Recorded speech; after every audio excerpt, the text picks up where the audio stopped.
Assalamu alaykum wa rahmatullahi wa barakatuh, mon frère, ma sœur. Parfois, il suffit d'un silence, un moment suspendu entre ce que tu vis et ce que tu ressens au fond de toi, un instant où ton cœur murmure quelque chose que ta bouche n'a même pas encore formulé, et tu sais, au fond, que tu as besoin d'autre chose. Pas d'argent, pas d'un nouveau projet, pas de l'attention des gens. Non. Quelque chose de plus subtil, de plus lumineux, de plus réel. Il y a des moments dans la vie où le cœur n'a plus envie de courir. Il cherche simplement une lumière, une paix, une chaleur intérieure que rien ni personne ne peut offrir. Et si tu regardes bien, ce genre de moment n'arrive jamais par hasard. C'est souvent une réponse, un signe discret, une porte qu'Allah entrouvre devant toi, comme pour te dire « Approche-toi ». Je veux te parler. Tu l'as sûrement déjà ressenti. Ce tiraillement, cette fatigue de l'âme, ce besoin de sens, ou cette impression étrange que quelque chose t'appelle sans que tu saches exactement quoi. Et parfois, Allah te dirige vers un mot, un seul mot, un nom, une invocation. Quelque chose qui, dit avec foi, change l'atmosphère autour de toi, change ton regard, change ton cœur. Aujourd'hui, tu vas entendre un de ces noms-là. Un nom qui n'est pas seulement récité, mais vécu. Un nom qui ne touche pas seulement la langue, mais les profondeurs de celui qui l'invoque. Un nom qui ouvre les portes de la subsistance, apaise les tempêtes intérieures et remplit les cœurs de sérénité comme une pluie légère qui tombe sur une terre sèche. Ce nom, c'est Al-Ghani, le riche absolu, celui qui possède toutes les richesses, celui qui n'a besoin de rien, mais dont tout le monde a besoin, celui qui donne sans compter, celui qui n'épuise jamais ses trésors. Et si tu savais ce que ce nom peut faire quand il est répété avec sincérité, amour et confiance, tu ne passerais pas un seul jour sans le prononcer. Imagine une invocation capable de t'apaiser tellement profondément que ton souffle change. Imagine un nom capable d'attirer vers toi une baraka que tu n'avais jamais goûtée. Imagine un dhikr qui ne se contente pas d'être récité, mais qui agit, travaille, transforme, purifie. Répéter Al-Ghani 33 fois, ce n'est pas un rituel mécanique. C'est un dialogue, une ouverture, un acte de foi, une main tendue vers le ciel. Et si tu le faisais avec un cœur sincère, oui, véritablement sincère, tu pourrais voir des changements dans ta vie que tu n'attendais même plus. Peut-être une porte qui s'ouvre, peut-être une charge qui se soulève, peut-être une paix intérieure qui descend d'un coup, comme si quelqu'un venait d'éteindre tous les bruits du monde pour te laisser respirer. Mon frère, ma sœur, reste jusqu'à la fin, parce qu'une surprise t'attend. Une chose simple, mais puissante. Quelque chose que ton cœur n'oubliera pas. Et pendant que tu écoutes, je te demande une chose. Abonne-toi pour ne manquer aucun rappel. Commente simplement le mot « Al-Ghani » pour que ce nom devienne la première lumière qui s'inscrit sur ta langue aujourd'hui. Et partage cette vidéo avec quelqu'un qui pourrait avoir besoin d'une lumière dans sa vie.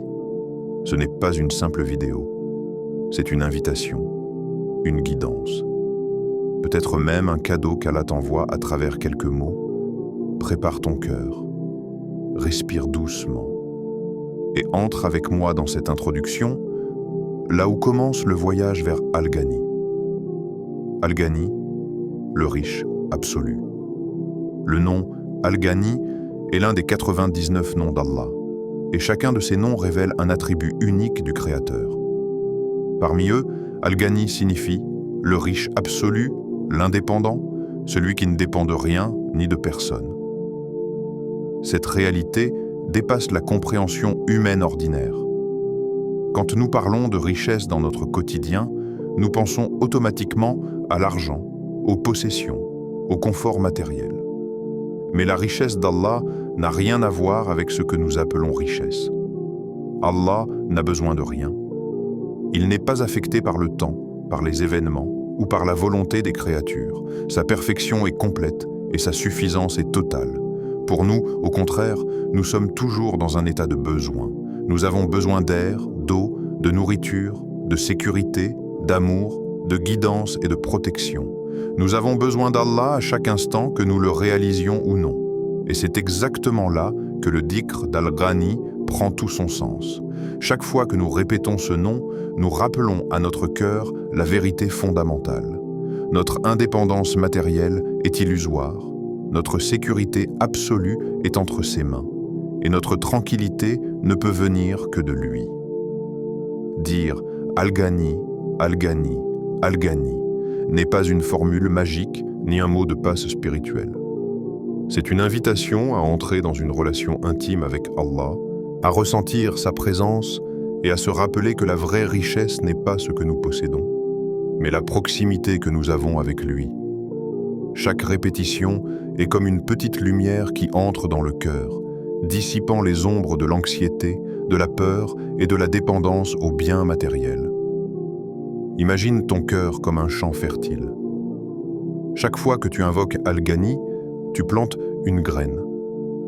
Cette graine ne devient pas immédiatement un arbre chargé de fruits, mais elle pousse progressivement, doucement, jusqu'à ce que tu vois la transformation dans ton attitude et dans ta perception de la vie.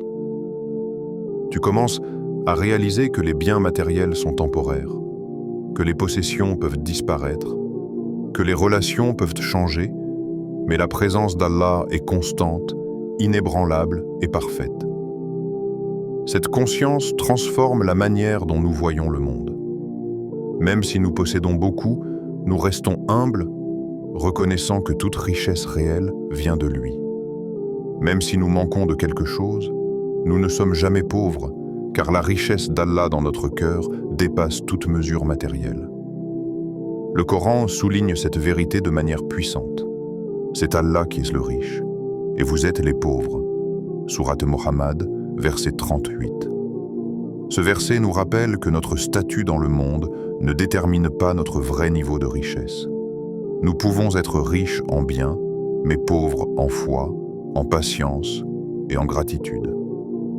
À l'inverse, quelqu'un qui traverse des difficultés financières peut être immensément riche si son cœur est rempli de lumière, de confiance et de reliance à Allah. Le dhikr d'Al-Ghani agit sur plusieurs niveaux. Premièrement, il purifie le cœur.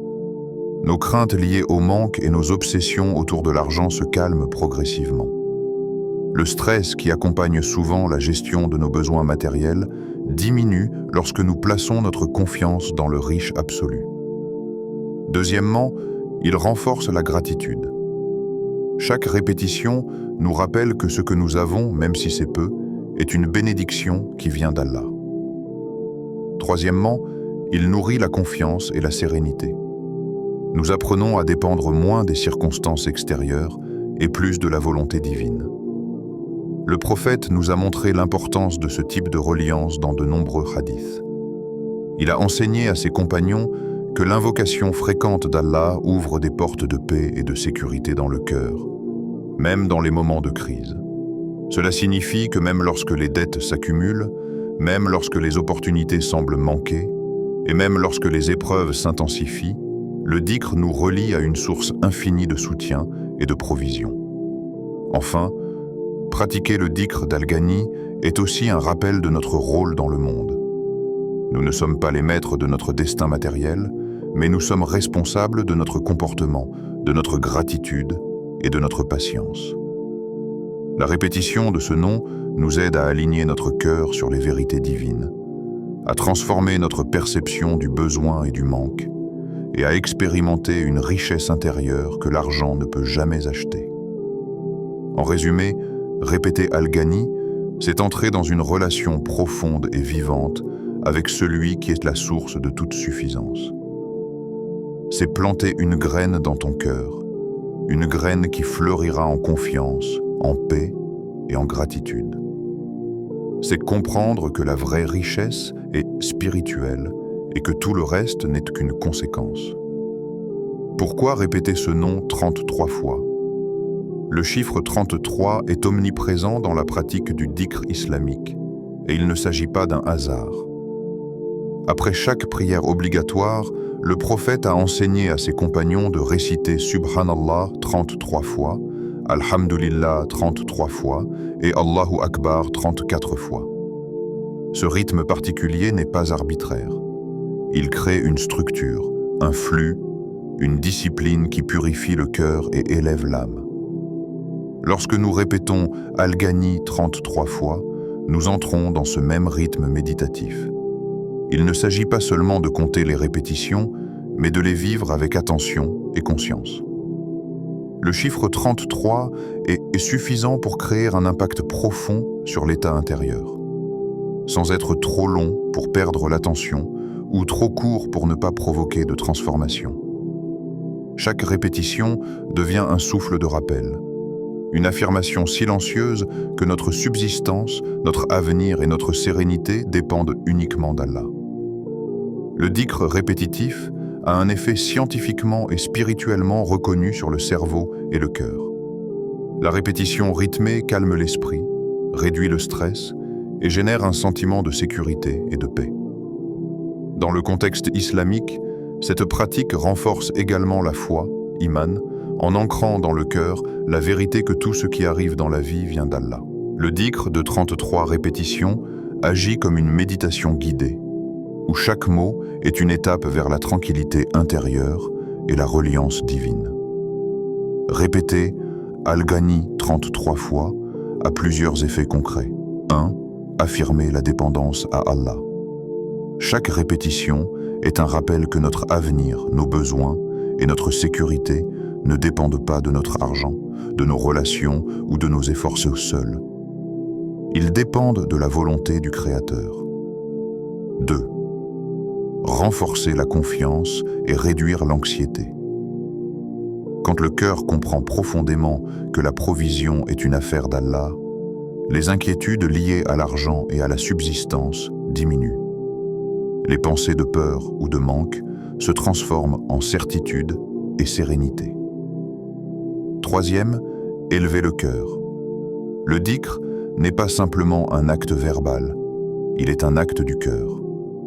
La répétition consciente d'Al-Ghani élève le cœur, le rendant plus sensible à la lumière divine et plus capable de percevoir les bénédictions, même dans les moments difficiles. 4. Créer un rythme spirituel. La structure du 33-33-34, inspirée par les enseignements du prophète, établit un rythme sacré. Ce rythme purifie l'âme, stabilise les émotions et aide à maintenir un lien constant avec Allah dans la vie quotidienne. 5. Renforcer la gratitude. Chaque répétition rappelle que ce que nous possédons est une grâce. Même la plus petite bénédiction devient source de reconnaissance et de contentement. Le prophète a dit « Celui qui invoque Allah fréquemment, Allah lui ouvre une porte parmi les portes de la paix. » Ceci montre que le dhikr régulier, y compris la répétition d'Al-Ghani, a un effet protecteur et apaisant sur le cœur. Il ouvre une porte spirituelle qui permet à la paix divine de pénétrer l'âme, peu importe les circonstances extérieures. Le nombre 33 a également une signification symbolique.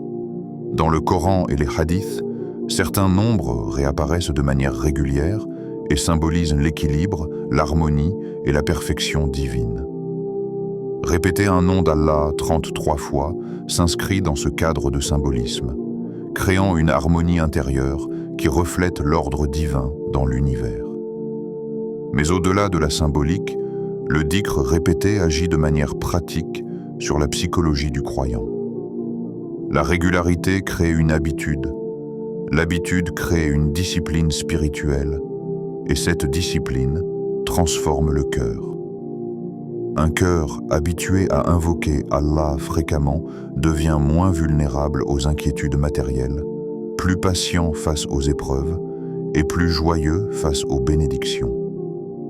En répétant Al-Ghani 33 fois, nous affirmons également que notre richesse ne se limite pas au monde matériel. Nous affirmons que la lumière dans notre cœur, la paix dans notre esprit et la confiance en notre Créateur sont notre véritable richesse. Nous apprenons à relâcher la peur du manque et à expérimenter un état de satisfaction intérieure profonde. Enfin, la répétition rythmique favorise la méditation consciente. Chaque Al-Ghani devient une respiration spirituelle, un souffle de reliance à Allah. Le cœur qui se concentre sur ces mots se purifie progressivement.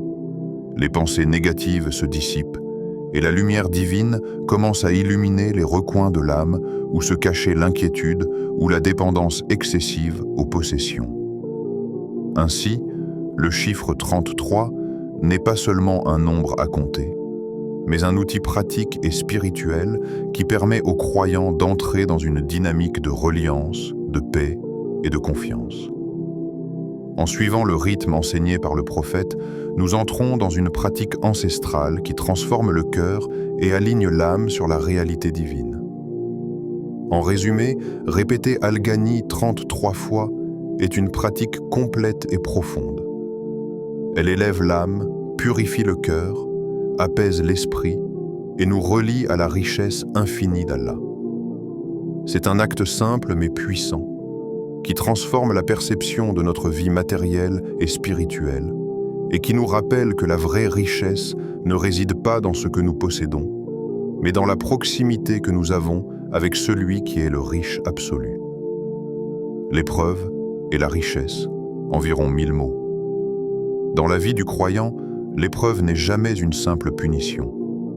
Au contraire, chaque difficulté, chaque manque ou chaque moment de détresse est une invitation divine à revenir vers Allah, à se rapprocher de lui et à renforcer sa reliance. Le Coran le souligne clairement. La vie est ponctuée de tests, et ces tests ne sont pas aléatoires. Ils ont un sens profond, spirituel et éducatif. Le manque, qu'il s'agisse de pauvreté, de dette, de solitude ou de difficultés matérielles, agit comme un miroir pour l'âme. Il reflète nos dépendances, nos désirs et nos attachements. Lorsqu'une personne traverse une période de privation, elle est confrontée à la vérité. Nous dépendons tous d'Allah. Quelle que soit notre apparente indépendance, la richesse matérielle est éphémère, tandis que la richesse du cœur, qui naît de la proximité avec Allah, est éternelle.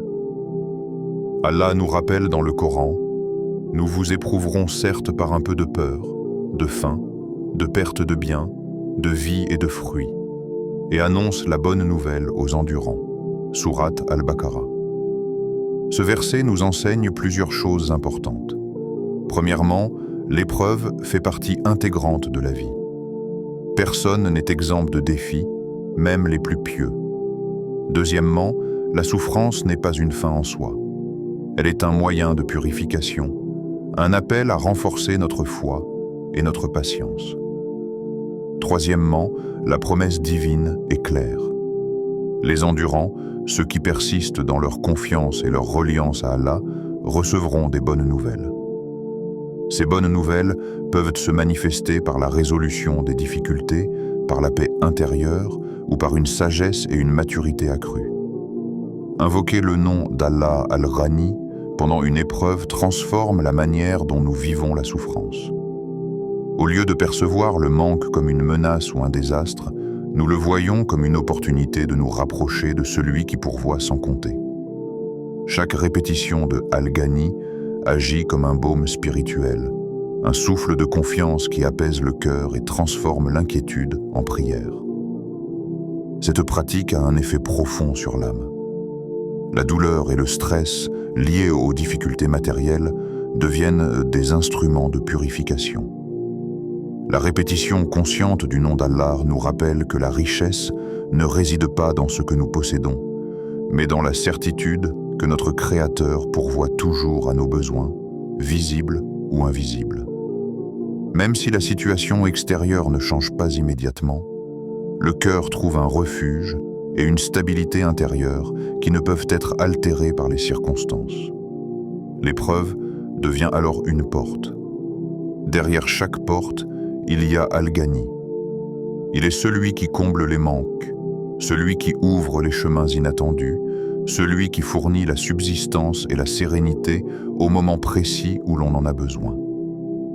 Cette perception transforme l'épreuve en bénédiction déguisée, car elle rapproche le croyant de la reliance absolue et de la gratitude sincère. Considérons un exemple concret. Un croyant confronté à des difficultés financières pourrait ressentir du stress et de la peur. Mais s'il invoque régulièrement Al-Ghani, il découvre que ses préoccupations s'allègent, que des solutions inattendues apparaissent, que sa patience se renforce.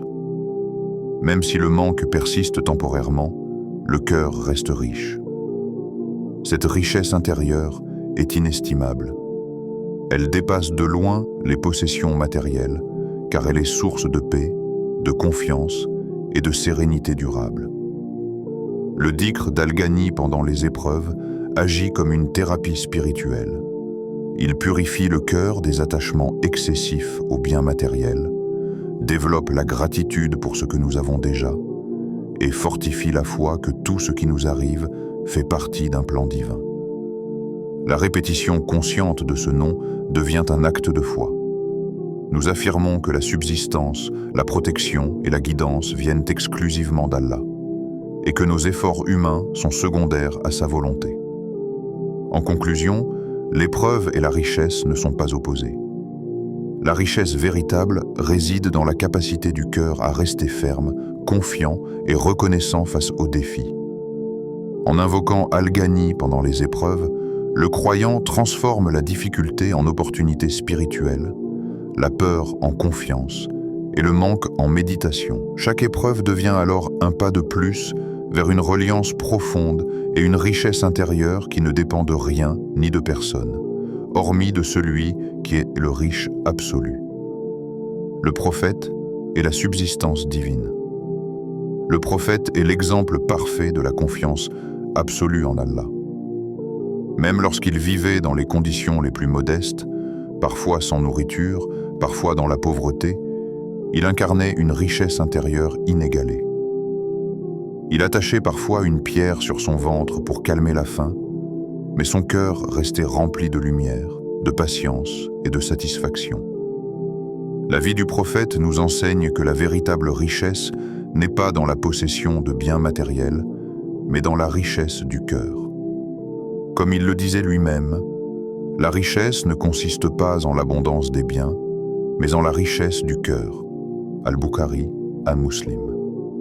Ce message est central pour comprendre la notion d'Al-Ghani dans la pratique quotidienne. Invoquer Al-Ghani, c'est marcher sur les traces du prophète. C'est reconnaître que la subsistance ne dépend pas des chiffres dans un compte bancaire, de la taille de notre maison ou de la quantité de nourriture que nous possédons. Elle dépend de la bénédiction divine, de la lumière et de la sérénité que Dieu instille dans le cœur. Le prophète nous montre également l'importance de la patience et de la gratitude. Même dans la pauvreté, il restait reconnaissant pour ce qu'il avait.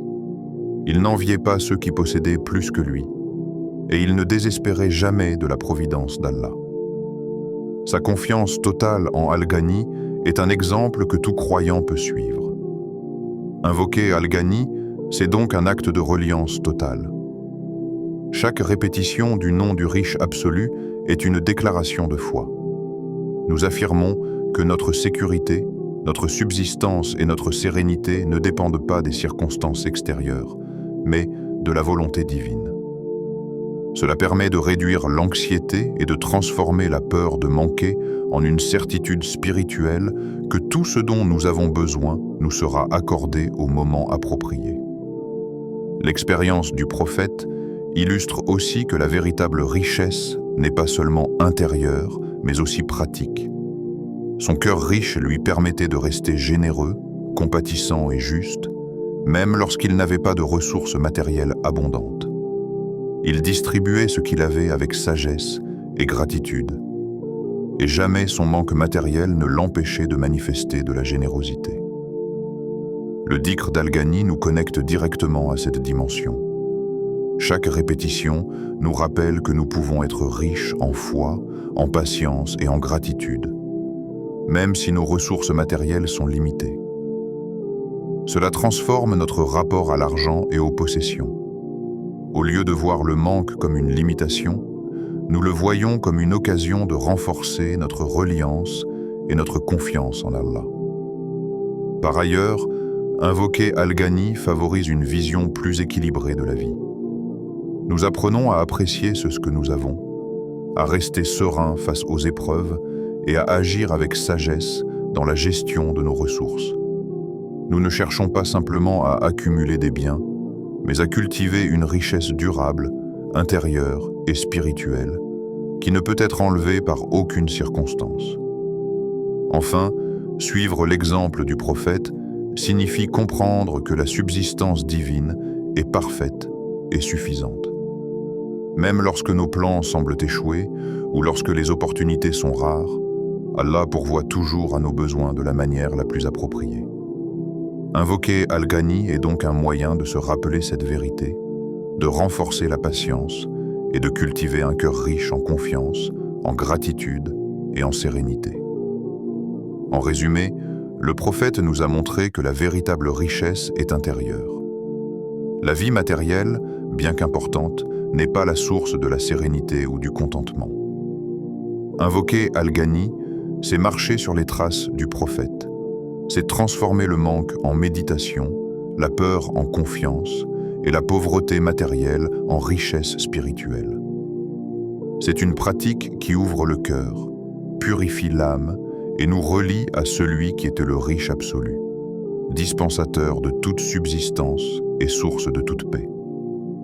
La promesse du Coran. Le Coran, ce guide divin parfait, ne se limite pas à énoncer des principes spirituels abstraits. Il ne se limite pas non plus à des exhortations morales ou à des promesses de récompenses futures dans l'au-delà.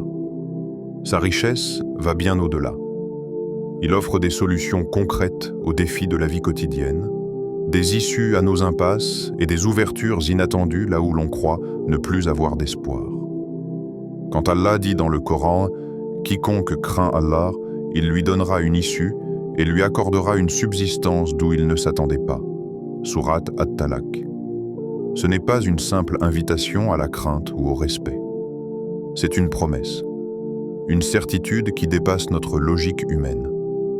Beaucoup d'entre nous cherchent des solutions par leurs propres moyens, calculant chaque étape, se fiant uniquement à leurs compétences et à leur réseau. Et pourtant, combien de fois avons-nous été témoins de situations où, malgré tous nos efforts, les choses ne se passaient pas comme prévu? Là intervient la promesse divine. Même lorsque l'on est au bout du chemin, même lorsque tous les plans semblent échouer, Allah ouvre des portes insoupçonnées.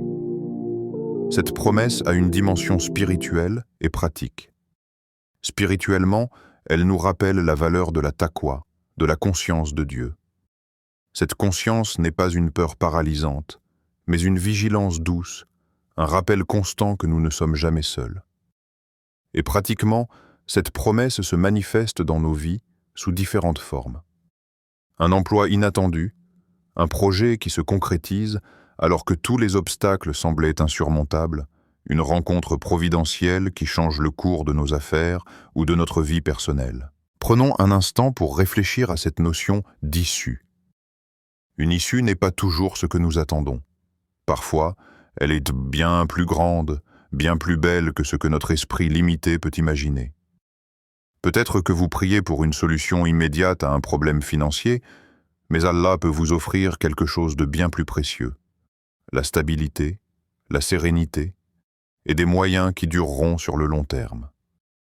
La promesse coranique n'est pas conditionnée à nos attentes, mais à notre foi et notre sincérité. Le Coran est rempli d'exemples de cette loi divine.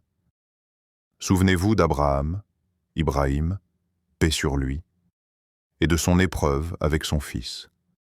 Allah lui avait promis une issue, et ce que beaucoup auraient perçu comme une fin tragique s'est transformé en un miracle. Souvenons-nous de Moïse, Moussa, paix sur lui, fuyant Pharaon avec son peuple au bord de la mer. La situation semblait désespérée, mais Allah a ouvert une issue miraculeuse. Ces récits ne sont pas seulement des histoires anciennes, ils sont des leçons pour nous aujourd'hui. Chaque croyant qui vit un défi, qu'il soit matériel, émotionnel ou spirituel, doit comprendre que la promesse du Coran est vivante. Elle ne dépend pas de votre âge, de votre niveau de connaissance, ni de votre position sociale. Elle ne dépend que de votre sincérité envers Allah et de votre persévérance dans la foi. Mais comment activer cette promesse dans notre vie quotidienne? La clé est la crainte respectueuse de Dieu, accompagnée d'une patience active. Ce n'est pas une attente passive où l'on reste immobile en espérant un miracle. Non, c'est une action soutenue par la foi. Travailler, chercher des solutions, prier, invoquer, tout en ayant la certitude qu'Allah complétera vos efforts de la manière la plus parfaite. Il est également important de se rappeler que les issues d'Allah ne suivent pas toujours le calendrier que nous imaginons. Ce que nous percevons comme un retard n'est qu'une partie du plan divin. Allah peut choisir de retarder une réponse pour la rendre plus belle, plus durable, ou pour vous préparer intérieurement à recevoir cette bénédiction. Le Coran ne nous promet pas seulement une sortie rapide, mais une solution parfaite, souvent au-delà de ce que nous pouvons concevoir. Chaque fois que vous vous sentez accablé, perdu ou impuissant, souvenez-vous de cette promesse. Elle est une ancre pour l'âme, un rappel que l'espoir est toujours possible, même dans les moments les plus sombres.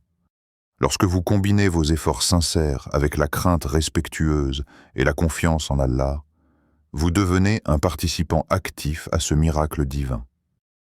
En résumé, la promesse du Coran nous enseigne que 1. La taqwa, crainte respectueuse d'Allah, attire des solutions inattendues.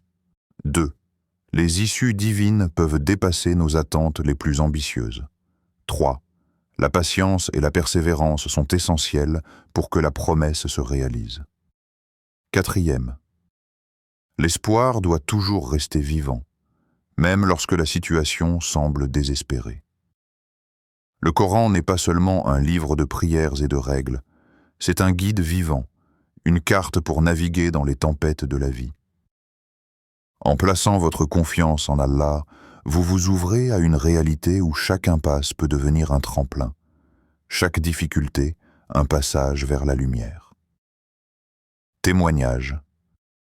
Quand Al-Ghani transforme les vies, la promesse d'Allah prend une forme concrète à travers les noms divins, et l'un des plus puissants est Al-Ghani, le riche, l'abondant. Ce nom ne se limite pas à la richesse matérielle. Il englobe toutes les formes de complétude, de sécurité et de suffisance que seule la divinité peut offrir. L'invocation sincère de ce nom a le pouvoir de transformer les cœurs et les situations les plus désespérées. Des milliers de croyants racontent avoir expérimenté des changements profonds dans leur vie grâce à cette invocation. Prenons l'exemple d'un frère qui, après des mois de chômage et de frustration, a commencé à invoquer Al-Ghani chaque matin avec un cœur rempli d'espoir et de confiance. Il ne demandait pas seulement un emploi, il cherchait la satisfaction, la subsistance bénie et la guidance divine. Quelques semaines plus tard, un emploi inattendu se présenta, dans un domaine qu'il n'avait jamais envisagé. Ce n'était pas seulement un travail, c'était une ouverture providentielle qui transformait sa vie, sa carrière et même son état d'esprit. Une sœur, isolée et plongée dans la solitude, partage un témoignage similaire. Chaque soir, elle invoquait Al-Ghani, parfois en pleurant, parfois en silence. Avec le temps, elle a senti une paix intérieure s'installer, un sentiment de contentement et de sécurité que rien ni personne ne pouvait lui offrir. Les solutions matérielles finirent par apparaître, mais avant tout, son cœur avait trouvé une plénitude invisible et durable.